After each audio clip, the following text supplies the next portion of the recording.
Comme le souhaitait le pape François dans la bulle Misericordiae Vultus, puisse le carême de cette année jubilaire être vécu plus intensément comme un temps fort pour célébrer et expérimenter la miséricorde de Dieu. Cette semaine, à Focus catholique, nous vous présentons l'entrevue réalisée avec Ryan Worms, directeur des communications à Développement et Paix, et qui s'est entretenu avec nous sur la mission de l'organisme, mais également sur le carême de partage 2016 et qui a pour thème « Créons un climat de changement ».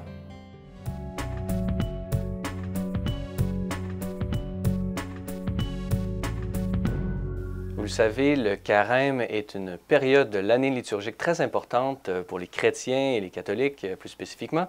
Pour aborder ce thème, on va sortir d'une certaine façon un peu du cadre de la liturgie et c'est pour cette raison que nous sommes en compagnie de Ryan Worms. Bonjour. Bonjour. Merci beaucoup d'avoir accepté notre invitation. Merci à vous d'être ici avec nous. On est plus spécifiquement, on se rencontre aujourd'hui pour parler du carême de partage. Alors, j'aimerais que vous nous parliez un peu de cette initiative, depuis son histoire, sa fondation et peut-être la réalisation que vous avez pu faire à travers cette initiative durant les années. Alors, le carême de partage existe depuis la fondation presque de Développement et Paix, donc 1967. On va fêter nos 50 ans l'année prochaine. Et c'est sûr que lorsque la conférence des évêques catholiques du Canada a fondé Développement et Paix et a voulu avoir un organisme qui puisse travailler en solidarité avec les populations les plus pauvres à travers le monde, il fallait aussi trouver des sources pour financer ces projets. Et c'est là, lorsqu'ils ont pensé aux différentes façons de pouvoir financer cet organisme, financer les projets, financer cette solidarité, qu'ils ont eu l'idée d'une collecte spéciale, le 5e dimanche du carême, qui aurait lieu à travers toutes les paroisses du Canada. Donc c'est vraiment la campagne qui permet à Développement et Paix de trouver la grande majorité de son financement depuis sa création et de financer les différents projets à travers le monde. Donc c'est vraiment un temps très important pour nous, pas seulement un temps de collecte de fonds en tant que tel, mais non, un temps d'éducation, de sensibilisation, d'invitation pour que les catholiques à travers le pays se joignent à nous dans notre mission de solidarité. Alors, c'est un bilan impressionnant. Qu'en est-il pour cette année? Vous avez la campagne du carême de partage cette année qui s'intitule « Créons un climat de changement ». Parlez-nous un peu du thème de cette année. Alors, créons un climat de changement, c'est effectivement la thématique de notre campagne de cette année, mais c'est parce qu'on essaye d'avoir une continuité entre notre campagne d'éducation, de mobilisation qui a lieu à l'automne, et la thématique qui est portée par la campagne de carême. Or, avec la publication de la lettre encyclique du pape François Laudato Si, mais avec aussi la promulgation de l'année jubilaire de la miséricorde, pour nous, c'était important de lier ces deux documents, de lier ces deux événements majeurs dans la vie de notre Église, à travers cet appel à penser comment nous autres, nous pouvons créer un climat de changement. Parce que c'est ce que nous souhaitons provoquer à travers nos campagnes, c'est que nos sœurs et nos frères ici au Canada comprennent, se rendent compte, ressentent qu'ils sont des porteurs de changement, qu'ensemble nous pouvons créer le changement vers un monde libéré de la pauvreté, vers un monde où régnera la justice et vers un monde, vers des sociétés aussi qui permettront de protéger notre maison commune comme le demande le Saint-Père. Oui, justement en lien avec peut-être la dernière encyclique, Laudato Si, où est-ce que le pape fait justement ce rapprochement qui est malheureusement pas toujours fait dans les mouvements environnementaux et de lutte pour la pauvreté, justement entre ces deux problématiques, la problématique de la pauvreté et la problématique des changements climatiques et de la protection de l'environnement. Pouvez-vous nous dire comment est-ce que ça vous inspire ce lien entre ces deux problématiques? Je crois que ce qui nous inspire le plus dans l'encyclique du pape François, c'est qu'il ne sépare pas les crises que nous vivons, la crise environnementale, la crise sociale, la crise économique, la crise de valeurs, les unes des autres. Il nous dit qu'il faut vraiment voir l'ensemble de ces problèmes comme une crise qui est commune. Donc si on veut trouver des solutions à ces crises, il faut vraiment chercher les liens entre ces différentes crises, entre les différents aspects de cette crise. Alors quand on parle de l'environnement, on ne peut pas exclure de notre analyse de la crise environnementale, de la crise climatique, celle qui touche les pauvres, qui sont les premiers affectés par les changements climatiques et également les bouleversements de l'environnement. Et pourtant, ce sont eux qui en sont les moins responsables. Et quand on met de l'avant cette idée de créer un climat de changement, je crois que ça répond aussi à cette question centrale qui est dans l'encyclique du pape. Quel avenir voulons-nous laisser à nos enfants? Et ce message que vous aimeriez partager au monde, comment concrètement est-ce que vous en faites la promotion, des campagnes d'éducation? Est-ce que vous allez dans les écoles? Comment ça se fait tout cela? Ça se fait déjà grâce à vous, merci, à travers Ciel et Lumière et les espaces médiatiques qu'on nous offre, mais sinon ça se fait principalement dans les paroisses. Nous produisons différents outils, des magazines, des cartes de prière, des chemins de croix, que nos personnes animatrices et les membres de Développement Épais rendent disponibles dans les paroisses. Ça se fait également dans les écoles catholiques principalement à travers le pays, avec une campagne spéciale qui s'appelle Jeunes solidaires, Think Fast en anglais, où les jeunes sont appelés à mener des actions, autant de réflexion que de solidarité avec les populations du Sud. Et ça se fait dans différents types d'événements qui sont organisés aussi par nos membres, qui peuvent être des vigiles, des soupers spaghettis. Donc les espaces qui nous sont offerts pour faire la promotion de ce message, de cet appel à la solidarité, nous les occupons, mais c'est principalement dans les églises. Et quels sont vos objectifs pour cette campagne de carême de partage pour cette année? Et peut-être quels sont les projets que vous aimeriez financer ou peut-être plus ciblés cette année?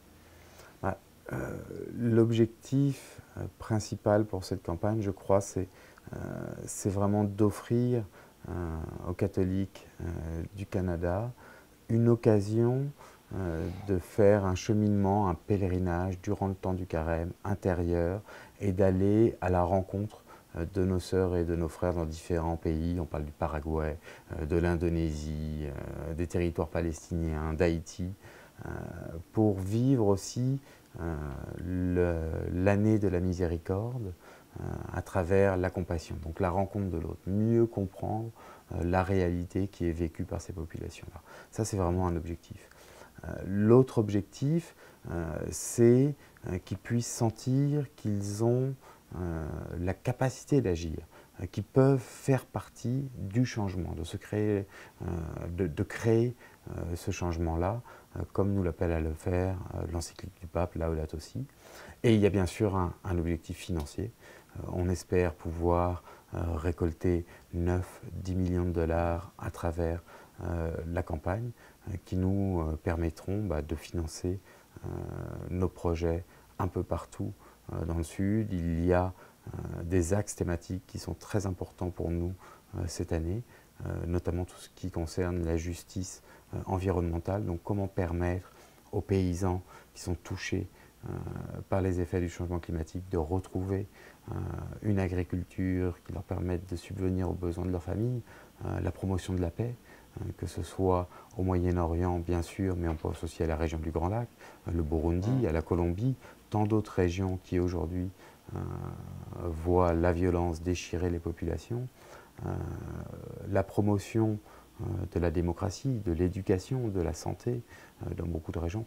Tous ces projets, toutes ces actions de transformation, ils ne sont possibles qu'avec la générosité dont nous bénéficions lors du carême. Je peux vous donner quelques exemples. Pour moi, la Colombie, j'ai eu la chance d'aller faire une mission en Colombie, dans le nord de la Colombie, le Chocó, et de voir comment les communautés afro-colombiennes luttent pour garder leur territoire.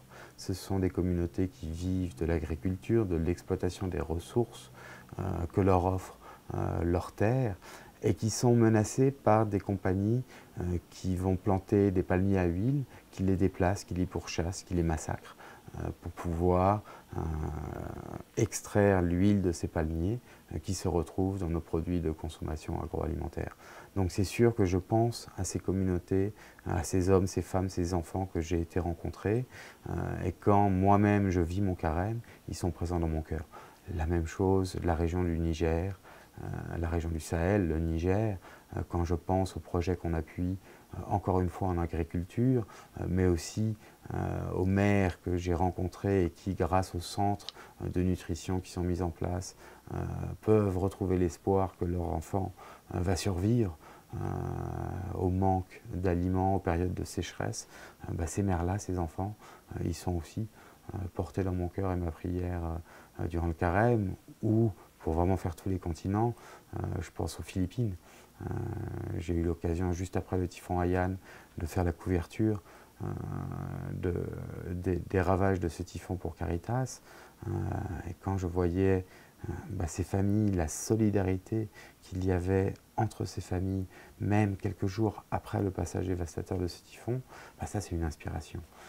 C'est une inspiration pour moi aussi et qui me porte durant cette période. Et les projets que nous avons de reconstruction de villages entiers avec ces familles, là aussi c'est une motivation à partager le message de développement et paix, à partager aussi la voix de ces personnes-là, parce que c'est ce qu'on souhaite, c'est que leurs souhaits, leurs visions, leurs souffrances soient entendues par nos frères et nos sœurs ici au Canada.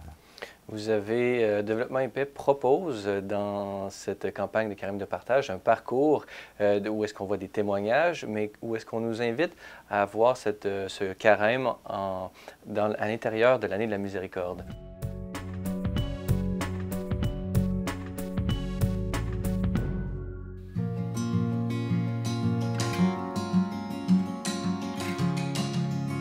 Il n'y a qu'une seule terre. Et donc sur cette terre, il y a des humains et ils sont tous interreliés les uns aux autres.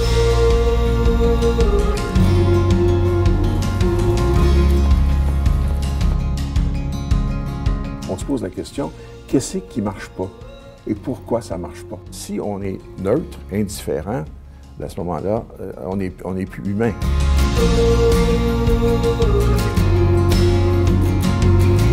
L'humain est défini par la capacité d'empathie, la capacité de sympathie.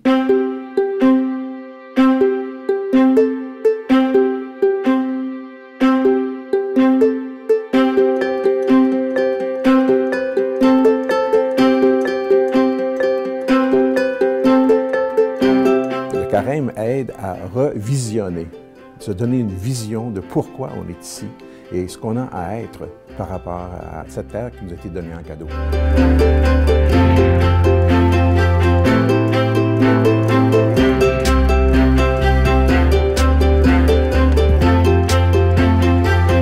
Nous sommes invités à mourir à notre égoïsme, à notre individualisme, à notre consumisme, pour justement redécouvrir les véritables valeurs de la vie.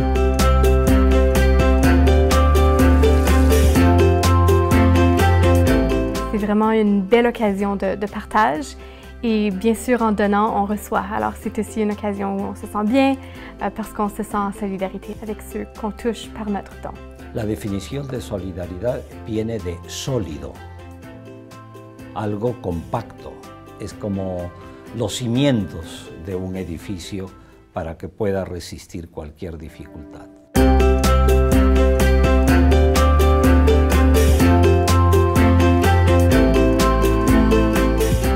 Notre aide est là pour les appuyer. La responsabilité, c'est pas Développement et Paix qui la prend, mais Développement et Paix est là pour faciliter, pour permettre en fait l'engagement des gens du milieu. C'est ça justement que nous attendons de la solidarité. Permettre à l'autre de grandir pour qu'un jour, il soit capable lui-même de produire, qu'il soit capable de résoudre ces problèmes. Nos partenaires, ce ne sont pas des victimes, ce sont des gens qui se prennent en charge, qui veulent avancer et se donner les moyens pour continuer à vivre, à assumer cette dignité.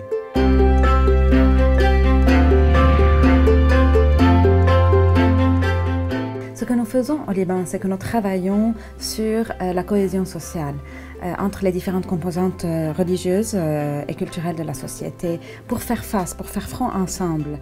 La formation de formateurs qui a été faite avec Développement et Paix a permis de rassembler des formateurs qui appartiennent soit aux ONG, soit aux municipalités, qui viennent de différentes communautés religieuses. Et pour une majorité d'entre eux, c'était la première fois qu'ils passaient vraiment ce temps ensemble, 4 jours, avec des personnes d'une autre communauté religieuse. Eux ont dit, juste après cette formation, que ça a changé leur vie. Mon pays, c'est un pays qui est en recherche de démocratie et ça faisait longtemps que les gens n'avaient jamais connu, n'est-ce pas, des élections libres et démocratiques.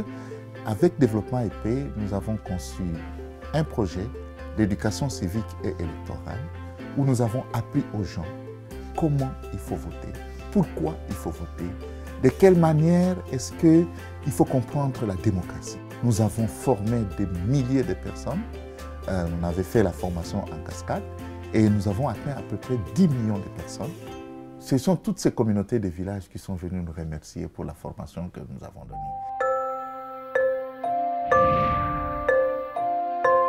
La Commission Paix sur la Terre est extrêmement importante dans la défense des petits propriétaires terriens. Et on sait que Développement et Paix appuie fortement ces initiatives de l'agriculture familiale. 1, par la défense des semences natives, 2, pour que les gens puissent avoir la terre, 3, pour produire vraiment de manière écologiquement responsable, et aussi 4, pour la préservation des eaux.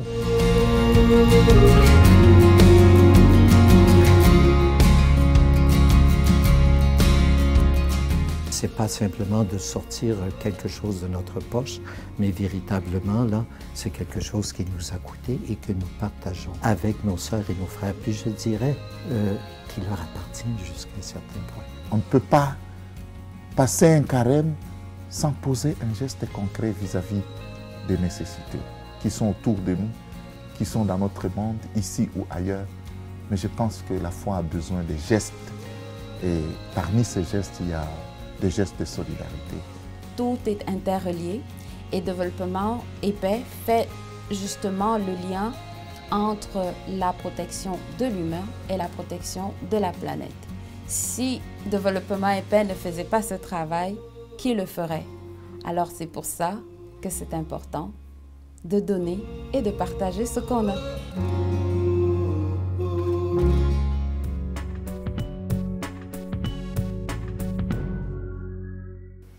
Pour Développement et Paix,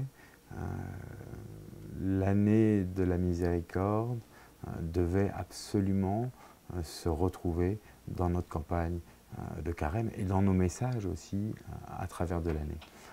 Parce qu'il est certain que lorsqu'on parle de la miséricorde, lorsqu'on parle de l'amour de Dieu le Père qui a sacrifié son Fils pour notre salut, donc cette miséricorde pour le pardon de notre péché, lorsqu'on parle de la période du carême, pour nous c'est une inspiration. Cet amour-là, c'est vraiment l'amour le plus fort et qui doit inspirer nos actions de solidarité, nos actions de développement comme organisme, mais aussi comme catholique. Et lorsqu'on parle de miséricorde, on parle également, le pape le fait, de compassion. Compassion, c'est souffrir avec, aller à la rencontre de l'autre. Donc c'est ce qu'on a voulu proposer à travers le matériel, d'aller à la rencontre de certaines personnes, de certaines communautés au Paraguay, en Haïti, en Indonésie, dans les territoires palestiniens, pour que les gens puissent vraiment avoir cette possibilité de s'identifier, de mieux comprendre les réalités, les défis, les aspirations de certaines de ces personnes. Et on voulait également mettre de l'avant 3 piliers qui sont souvent mentionnés par le pape François lorsqu'on pense à la dignité humaine et au développement humain intégral, qui sont l'accès à la terre. Donc là, c'est le Paraguay, c'est les communautés paysannes qui luttent pour garder un accès à la terre, pour pouvoir faire vivre leur famille. Ce n'est pas pour s'enrichir, c'est pour pouvoir se nourrir, envoyer leurs enfants à l'école. Donc ça, c'est le Paraguay. Ça, c'est ce que dit le pape quand il dit qu'il faut que les paysans aient accès à la terre. Il y a aussi le toit, la question du toit. Avoir un toit pour protéger sa famille des intempéries. Et ça, c'est le travail que fait un de nos partenaires en Indonésie, dans les bidonvilles.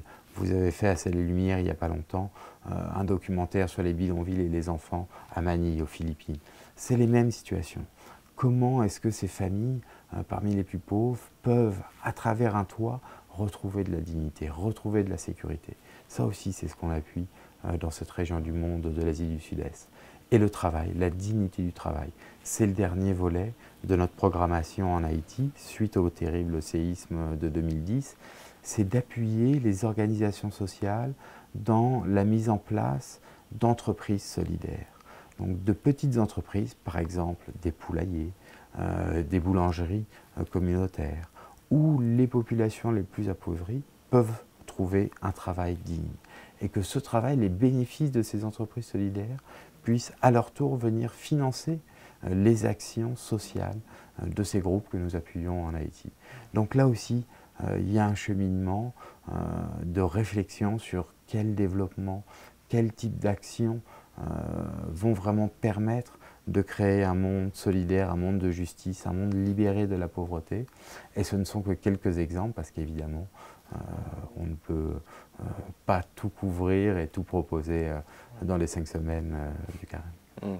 Alors, c'est un portrait reluisant au sens où on voit la foi de vous personnellement, mais vraiment de la beauté de la mission de l'organisme Développement et Paix et de tout ce que ça a fait pendant les 50 dernières années. Et on vous souhaite, on pourrait dire, d'atteindre le centenaire et de continuer jusqu'à ce qu'il n'y aura plus de pauvres parmi nous, mais on sait que depuis, Jésus nous a dit qu'il y en aurait toujours, donc finalement, oui. On espère que longue vie à Développement et Paix. Alors, Brian Worms, directeur des communications à Développement et Paix, merci beaucoup de nous avoir accordé cette entrevue aujourd'hui. Merci à vous, et puis j'en profite pour souhaiter à vos auditrices et vos auditeurs un joyeux temps du carême sous le signe de la solidarité.